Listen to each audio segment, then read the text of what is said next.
Okay. Hello chatters, my name is Rohit and you are watching Wrestle Chatter.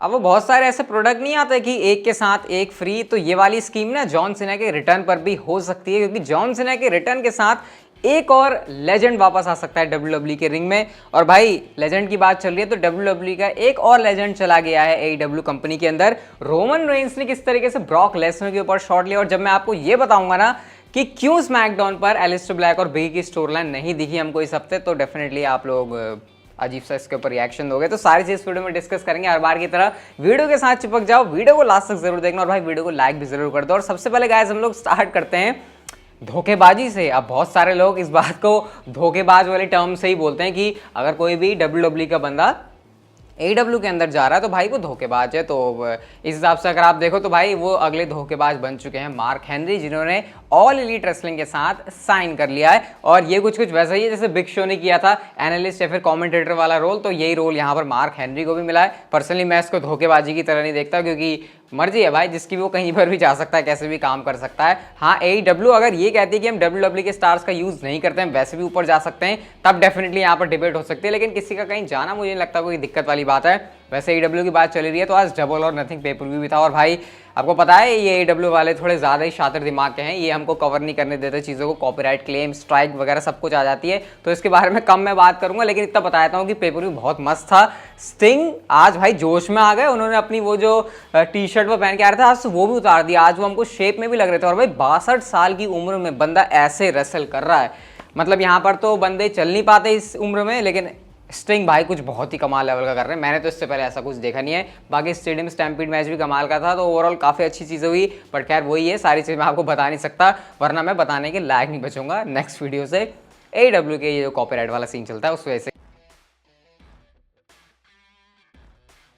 खैर हम लोग चलते हैं हमारी अगली स्टोरी की तरफ, वो बात करते हैं समर स्लैम के बारे में। ये क्वेश्चन आप लोगों ने भी मेरे से पूछा था, तो मेरे को लगा कि चलो इसको भी कवर कर लेते हैं। और इसके बारे में अपडेट भी आई थी कि समर स्लैम सैटरडे को क्यों हो रहा है, क्योंकि अब तो आपने ऑफिशियल एडवर्टाइजमेंट भी देख ली होंगे जहां पर WWE बता रही है कि हमें सैटरडे को कर रहे हैं। तो जो स्टेडियम है जहां पर लास वेगस के अंदर WWE इसको करवाने का प्लान कर रही है, अभी ऑफिशियल नहीं है, उस स्टेडियम ने खुद से WWE से कहा कि उनको संडे से बेटर सैटरडे लगता है उनके हिसाब से। तो इस वजह से जो है WWE को सैटरडे को अनाउंस करना पड़ा। लेकिन मैं आपको ये बता देता हूं कि अभी ये कंफर्म नहीं है कि उसी स्टेडियम के अंदर जहां पर प्लानिंग चल रही है WWE की, वहीं पर समर स्लैम होगा। लेकिन इतना कंफर्म हो गया है कि समर स्लैम जो है वो सैटरडे को ही होने वाला है। तो ये कुछ इंटरेस्टिंग था, मतलब कभी कभी ऐसे डिसीजन भी WWE को चेंज करने पड़ जाते हैं दूसरे रीजन की वजह से। मेरे को भी बड़ा वियर्ड लग रहा था कि हमेशा तो संडे को होते हैं, मतलब हमारे यहाँ तो वैसे मंडे को होते हैं, लेकिन हाँ अब हमें फायदा है, अगर सैटरडे को होगा तो हमको संडे को आराम से घर पे बैठ के, मतलब कोई ज़्यादा दिक्कत नहीं है, बहुत सारे लोगों के लिए काफ़ी मजे वाली बात हो सकती है। नेक्स्ट स्टोरी की तरफ गाइस हम लोग चलते हैं, और वो एक के साथ एक फ्री वाली स्कीम में अब आपको समझाता हूँ। जॉन सीना के आपको पता है रिसेंटली रूमर्स आ रहे हैं कि वो WWE के अंदर आ सकते हैं। मतलब अभी हमने सुना नहीं कि समर स्लैम में रोमन रेंस के साथ उनका बड़ा मैच, इतने सारे लोग, मतलब मज़ा ही मज़ा हर तरफ। तो कर्ट एंगल, जो कि आपको पता है अगर आप मेरी वीडियोस को देखते हो गए, देखनी चाहिए भाई, आपको सारी देखनी चाहिए। मैंने आपको बताया था कि कर्ट एंगल ये चाहते थे कि जॉन सीना ने मेरे सामने अपना करियर की शुरुआत करी थी, अब मेरा करियर एंड हो रहा है, तो मैं चाहता हूं कि मैं जॉन सीना के सामने उसको एंड करूं। तो वो पूरा एक बुक खोलने से लेकर बंद तक का सफर पूरा अच्छा खासा निपटेगा। लेकिन कर्ट एंगल को मिले बैरन कॉर्बिन। ये बात कर्ट एंगल ने जताई थी कि उनको कैसा अच्छा नहीं लगा था, लेकिन गाइस कर्ट एंगल के तेवर बदल रहे हैं। उन्होंने ट्वीट डाला जहां पर उन्होंने कहा कि जॉन सीना के रूमर्स के बारे में वो सुन रहे हैं, और इसको लेकर अब मैं अपने रिटायरमेंट मैच के बारे में दोबारा से सोच रहा हूं। इसका मतलब कर्ट एंगल यहां पर ये कहना चाह रहे हैं कि जॉन सीना वापस आ रहे हैं, तो शायद मैं दोबारा से कंसिडर कर सकता हूं कि मेरा रिटायरमेंट मैच हो अगेंस्ट जॉन सीना। तो आई डोंट नो इस बात में कितना ज़्यादा सीरियस है कर्ट एंगल, क्योंकि मुझे याद है अपने एक इंटरव्यू के अंदर खुद से, शायद अपने पॉडकास्ट के अंदर उन्होंने कहा था कि नहीं मेरा हो चुका है, मैं बस सेट हो गया मेरा मामला। लेकिन आपको पता है दिमाग हर बंदे का चेंज हो जाता है, एक महीने में हो जाता है, उसकी थिंकिंग चेंज हो जाती है किसी चीज़ को लेकर। तो अगर कर्ट एंगल के साथ ऐसा है तो शायद आपको कर्ट एंगल का रिटायरमेंट मैच देखने को मिल सकता है against John Cena. Let's see क्या ये होता है या फिर नहीं, लेकिन फिलहाल कर्ट एंगल इस बात को जबरदस्त तरीके से टीज कर रहे हैं। नेक्स्ट अपडेट की तरफ गाइस हम लोग चलते हैं और बात करते हैं रोमन रेंस के हेल इन अ सेल के स्टेटस के बारे में। कल वाली क्यों वीडियो के अंदर भी मैंने आपसे कहा था कि होने क्या वाला है रोमन रेंस के साथ हेल इन अ सेल में। लग तो ऐसा रहा है कि भाई अब तो कोई उनका अपोनेंट ही नहीं है, क्योंकि जिमी ऊसो तो टैग टीम के लिए भग रहे हैं। तो क्या रोमन रेंस के लेवल के जिमी ऊसो हैं कि उनको सिंगल्स एक फ्यूड मिल जाए उनके साथ। तो गाइस इसके बारे में अब एक स्पॉइलर आप लोग इसे कह सकते हो, एटलीस्ट करंटली WWE का रोमन रेंस के लिए जिमी ऊसो के अगेंस्ट उनके डालने का कोई प्लान नहीं है। यानी कि अगर हेल इन अ सेल में रोमन रेंस कंपीट कर रहे हैं, जिसके चांस मुझे तो पता नहीं अब कम क्यों लग रहे हैं, तो वो मैच उनका जिमी ऊसो के अगेंस्ट नहीं होने वाला। अब जिमी ऊसो अगर नहीं है तो फिर कौन?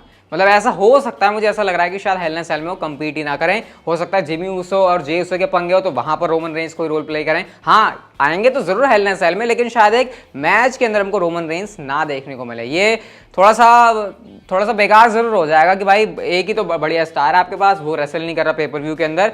लेकिन हाँ, एक दो बार के लिए कभी कभी ऐसा हम काम चला भी सकते हैं, तो देखते हैं फिर क्या होता है। लेकिन फिलहाल तो WWE रोमन रेंस और जिमी ऊसो का मैच हेल इन अ सेल के लिए प्लान नहीं कर रही है।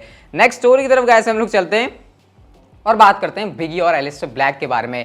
एलिस्टर ब्लैक आया हमारे बड़े मस्त तरीके से जब हमने देखा था फेटल 4 में मैच जो चैंपियनशिप के लिए था, लेकिन नेक्स्ट स्मैकडाउन के एपिसोड में एलिस्टर ब्लैक है गायब शो से। तो आप लोग भी कमेंट करके पूछ रहे थे कि भाई एलिस्टर ब्लैक कहाँ गायब हैं। ऑब्वियसली इसके बारे में तो विंस मैकमैन से हमको जवाब मिल सकता है, लेकिन हमको इनसाइडर्स की तरफ से अपडेट मिली है और अपडेट ये है कि WWE को ऐसा लगा कि हमको चीजें जल्दी जल्दी करने की जरूरत नहीं है। एक हफ्ते एलिस्टर ब्लैक आ गए तो ब्रेक ले लो, थोड़ा सांस लेने का मौका दो सबको। और WWE इस वाली स्टोरी लाइन को रश नहीं करना चाहती, इस वजह से हमको स्मैकडाउन के एपिसोड में एलिस्टर ब्लैक और ये बिगी वाली जो स्टोरी लाइन है वो कंटिन्यू देखने को नहीं मिली। अब मुझे ये समझ में नहीं आ रहा भाई, तुम एक ही बार तो अभी लाए हो, या तो ऐसा हो रहा हो कि तुम 10 जन्मों से इस वाली स्टोरी लाइन को कंटिन्यू कर रहे हो, उसके बाद तुम एक हफ्ते का ब्रेक दे रहे हो। भाई अभी आए हुए ही बंदे को एक हफ्ता हुआ है, तुम अभी से क्या ब्रेक लेने की बात कर रहे हो? ऐसा कौन सा तुमने इतना हार्ड वर्क कर लिया कि तुमको अभी से इसको लेकर ब्रेक चाहिए? मेरी तो समझ के बाहर है WWE की वाली जो थिंकिंग है कि थोड़ा सा फैंस को सांस लेने का मौका दो, थोड़ा सा स्टोरी लाइन को रस ना करो, इस वजह से तुम एलिस्टर ब्लैक को नहीं लेकर आ रहे। एक स्टोरी लाइन होती है, उसका मोमेंटम बना रहना चाहिए, और वो मोमेंटम बनता है वीक बाय वीक अपीयरेंस करने से। अब एक हफ्ते तुमने गायब कर दिया, लोग यही भूल जाते हैं कि एलिस्टर ब्लैक आए हुए थे। इवन जब मैंने पूरा शो देख लिया, मेरे को दिमाग में भी नहीं आया कि आज एलिस्टर ब्लैक शो पर नहीं थे। वो तो जब आप लोगों ने कमेंट किया तब मेरे को याद आया कि अरे हाँ, एलिस्टर ब्लैक तो थे ही नहीं आज। तो इससे पता चलता है कि कैसे WWE को अपना जो तरीका है उसको चेंज करने की जरूरत है। बाकी इसके बारे में अगर आप कुछ कॉमेंट करना चाहते हो तो डेफिनेटली कॉमेंट सेक्शन इस बात के लिए खुला है। नेक्स्ट स्टोरी की तरफ गाइस हम लोग चलते हैं और बात करते हैं कल होने वाली मंडे नाइट रॉ के बारे में, जिसके बारे में बात करते हुए मुझे ज़्यादा अच्छा तो लगेगा नहीं क्योंकि रिसेंट में जो रॉ का हाल है, लेकिन फिर भी आपको बता देता हूँ कल का शो बिल्कुल मैचेस से लोडेड है। सबसे पहले तो आपको कोफी और ड्रू मैकिंटायर का मैच पता ही है, नंबर 1 कंटेंडर बनने के लिए है। जो जीतेगा वो बॉबी लैशली को हेल इन अ सेल में चैलेंज करेगा। शेना बेजले वर्सेस रेजिनाल्ड का भी हमको इंटरजेंडर मैच देखने को मिलेगा। मिज का हमको रिटर्न देखने को मिलेगा, थोड़ा ज़्यादा जल्दी हो गया, लेकिन लड़ने वड़ने के लिए नहीं, बल्कि उनका मिस टीवी का सेगमेंट होने वाला है जहां पर स्पेशल गेस्ट होंगी Charlotte Flair and Riya replay, जिनका भी मैच होने वाला है हेल इन अ सेल में। इसके बाद आपको AJ Styles and Omos versus Jackson Ryker and Elias का मैच देखने को मिलेगा रॉ टैग टीम चैंपियनशिप्स के लिए। तो लेट्स सी यहाँ पर क्या होता है। और बाकी रैंडी ओटन भी कल रिटर्न कर रहे हैं और वो अगेंस्ट जाएंगे जेवियर वुड्स के। तो फिलहाल काफी सारी चीजें रॉ के लिए एडवर्टाइज्ड हैं। आई होप पिछले हफ्ते जो कचरा हुआ है उससे तो कुछ बेटर ही हो। हाँ, ये तो मैं उम्मीद लगा ही नहीं सकता कि शो अच्छा होगा, लेकिन फिर भी बेटर अगर हो जाए, मतलब पहले से सही हो जाए, तो फिर भी यहाँ पर एक चेहरे पर स्माइल लाने वाली बात जरूर हो जाएगी।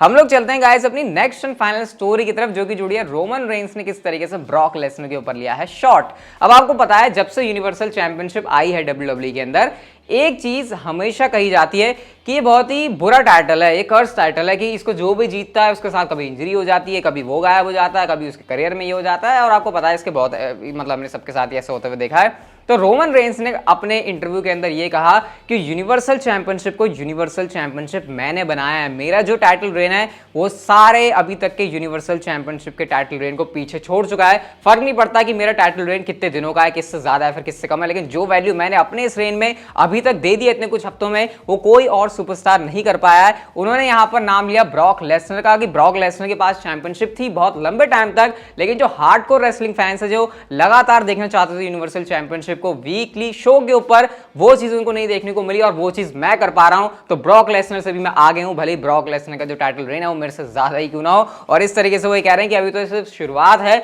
अभी यूनिवर्सल चैंपियनशिप के साथ मुझे और भी ज्यादा चीजें करनी है और यूनिवर्सल चैंपियनशिप को यूनिवर्सल चैंपियनशिप अब मैंने बना दिया है।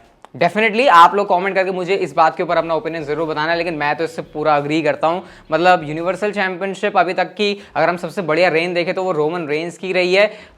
बाकी हो सकता है ब्रॉक लेसनर की भी काफी लोगों को पसंद आई हो, लेकिन क्योंकि वो बहुत ज्यादा प्रेडिक्टेबल सी थी, वैसे भी वो कम आते थे, तो कहीं ना कहीं रोमन रेंस बहुत सही बात कह रहे हैं। और सही बात तो वो ये भी कह रहे हैं कि अभी तो सिर्फ शुरुआत है, अभी तो हमको ये भी नहीं पता कि रोमन रेंस कब तक यूनिवर्सल चैंपियन रहने वाले हैं। तो देखते हैं तब तक सीन क्या होता है। और सोचो ब्रॉक लेसनर के ऊपर शॉट है, ब्रॉक लेसनर खुद आके बताएं कि अच्छा बेटा तू मेरे से अपने आप को बता रहा है। तो ये भी एक स्टोरी लाइन है जो कि बन सकती है। लेकिन खैर हमारी जो आज की वीडियो थी वो यहीं तक की थी। अगर आपको अच्छी लगी तो उसे लाइक कर दो, इस चैनल को सब्सक्राइब कर दो ऐसी इंटरेस्टिंग वीडियोस के लिए। And see you guys in my next video.